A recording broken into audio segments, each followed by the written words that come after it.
We've started out as a small corner shop bakery, and then through the decades we've expanded all the way down the street. Now we take up the whole block length, so our plant goes from Santa Clara all the way up to Ventura. Well, the bakery was built by my grandfather in 1922, and he had come to this country from Armenia. And he was a baker in Armenia, and so that was his trade, that's what he knew, and so he built the bakery. He created the pita bread, which is spelled P-E-D-A, which is the loaf bread that we still make today here in our store.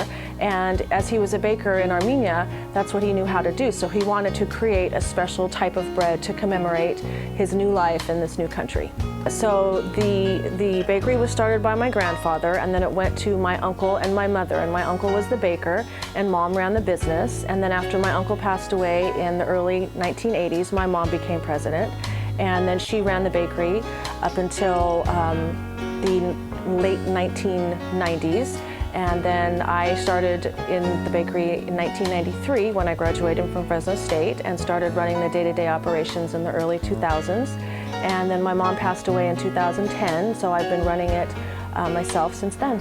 We have 28 employees, and so we have a few people in the fresh bread department which come in very early in the morning and make the fresh pita bread to sell in the store. And then we also have a full-time production crew that produces the Lahvosh cracker bread. We make the Lahvosh in all different shapes and sizes, so we have the large traditional round 15-inch all the way down to our trademark heart-shaped crackers, which allows us to sell to two types of industries. So we have our food service industry and then our retail, which is grocery store chains, independent stores.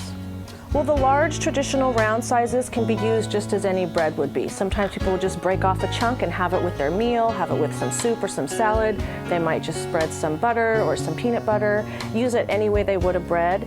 The old-time Armenians, they would love to wet it down and make it soft and pliable, and so we hear those stories all the time too, and a lot of people still do that in their homes. The smaller sizes are great for hors d'oeuvres and for parties, for wine tastings, any way you would use an appetizer application. The hearts and the stars and the rounds, the smaller sizes are great for that. So we've grown through the years, and so that's, meant automation. And so now the Lahvosh side is automated. Somebody could come right into our retail store. We sell all of the cracker bread and the pita bread here, but we also sell to grocery store chains here locally. So if they don't want to come all the way downtown, they could go into their local Save Mart, for instance, and buy some cracker bread there. And we have generations of Armenians that keep coming into the store. A lot of my mom's generation, they'll come in and they love to come and look at all the old pictures, and they love to reminisce about the old Armenian neighborhood and where they lived and how they used to come to the bakery and buy the bread. And then that's gone down through the generations, and now sometimes their children and their grandchildren come in and share those same stories.